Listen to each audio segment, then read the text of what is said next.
My name's Bridgette Jackson, and thank you for listening to me. I'll take it back probably when I was quite a bit younger, probably 27, and talk about my life from there. So I decided to get married, had a great big huge massive wedding. It's going to be for the rest of my life. We were sick of working for ourselves, and we thought, well, before we have children, let's do our own thing. So we took out 25 credit cards, so we had a whole lot of money, because we were obviously still working for other people at that time. And then we thought, okay, well, what are we going to do? We looked at taking the franchise of Crisco hampers. And then we thought, well, why don't we just do this ourselves? Why don't we compete against them? So we had a tiny little house, and we shared one desk, and we took turns sharing that. And we had a 24-hour, 7-day-a-week call centre. So Castle Hampers was born, and we launched our first direct mail catalogue in February, when in fact you should be doing it in December. And what a ride that was. We lived above a hardware shop, we drove a $200 car, we called it the Blue Assassin. Within 3 years we had 200 staff. We were taking 25% of our market share, of the market share of our competitor. Our competitor kept making us offers, and on the 6th offer we accepted. We sold it for multi-millions of dollars, which was really quite mind-blowing. One day, looking in your bank account and you've got no money, and waking up the next day and it's full of millions of dollars it's really quite hard to reconcile, really, I think. So we ended up helping all of our family members into houses with deposits, and it's interesting when you go through that, though, you feel really guilty, like, oh, it is like you've won lotto, let's face it, and exactly the same, but just you've had to work hard for it. And then I had 4 babies in quick succession, so I had 4 children in a matter of about 6 years. My mother died of ovarian cancer in 2009, and she was 62 years old. And before that, I talked to my parents about the fact that I was really unhappy in my relationship, but kept thinking, well, things change, and I've got to stick in here for the children. It's all about the children, the best interests of the children. She died, and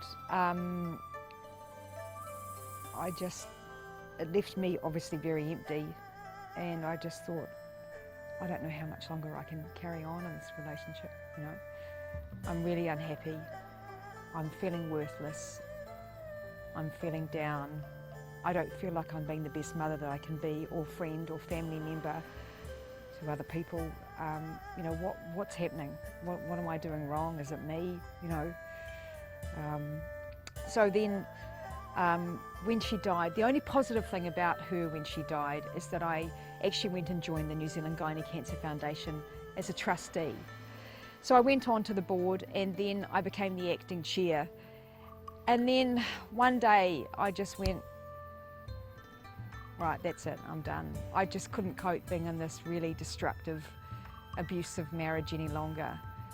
And I thought, I don't want to be one of those broken women who stay in these marriages for the sake of money, because money doesn't make you happy, I can tell you that. Having no budget does not make you happy at all.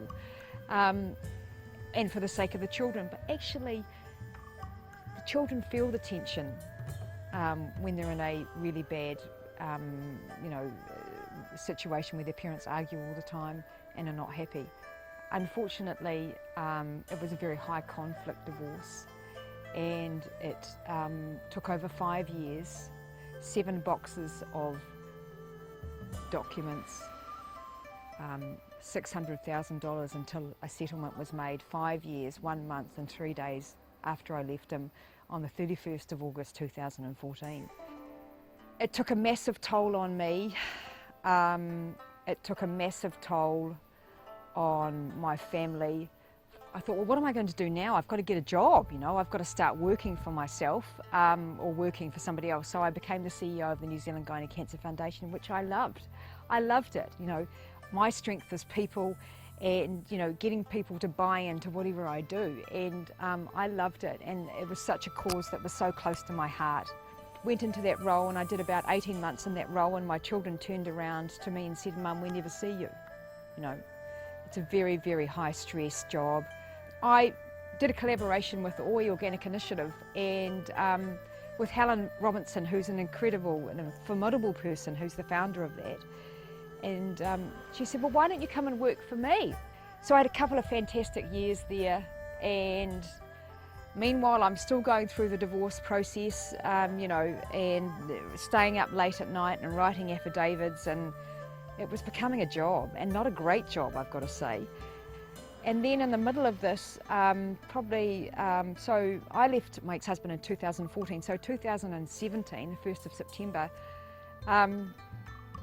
my child, who was then 13, my second child, my daughter Millie, got a random virus and had to be admitted to hospital, and she was in organ failure. Her heart had died, basically, so the doctors turned around to us and said, you know, she's likely to die in the next week. And, you know, nothing comes close to facing the mortality of your own child.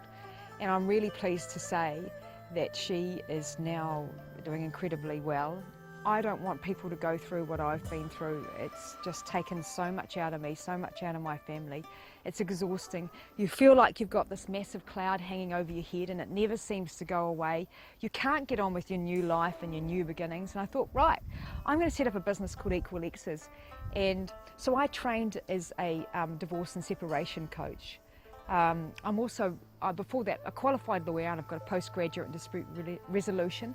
I also became a trained mediator, and at the moment I'm training as a relationship coach and a grief coach, because they all work hand in hand. I've lost count of how many people have said to me, "We wish we had one of you when we were going through divorce and separation," because unfortunately 50% of the population now, either married or de facto, end up separated or divorced. I want to do more for everyday Kiwis, because people kept contacting me saying, "I'd love you to help me, but I can't afford you."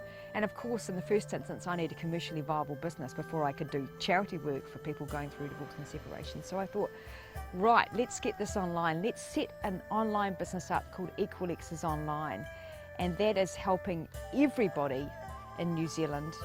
Yeah, that's been recently launched and getting a lot of great feedback from people. There's free ebooks and there's workbooks for people to work through. There's going to be masterclasses, there's free content, and then I've got an expert advisor program where people are, anyone who's involved in divorce and separation is an expert advisor as part of Equal Exes. It's a one-stop shop pretty much for everybody to actually look at who they potentially need to employ in their situation, whether it's a forensic accountant, whether it's a lawyer, whether it's a couples counsellor, or they want a massage therapist, or they need a child psychologist. You know, the list is endless, really. If I can help you in any way, or anyone that you know, any family member or friend who's going through divorce or separation, who needs support, then contact me. Thanks for listening. Bye.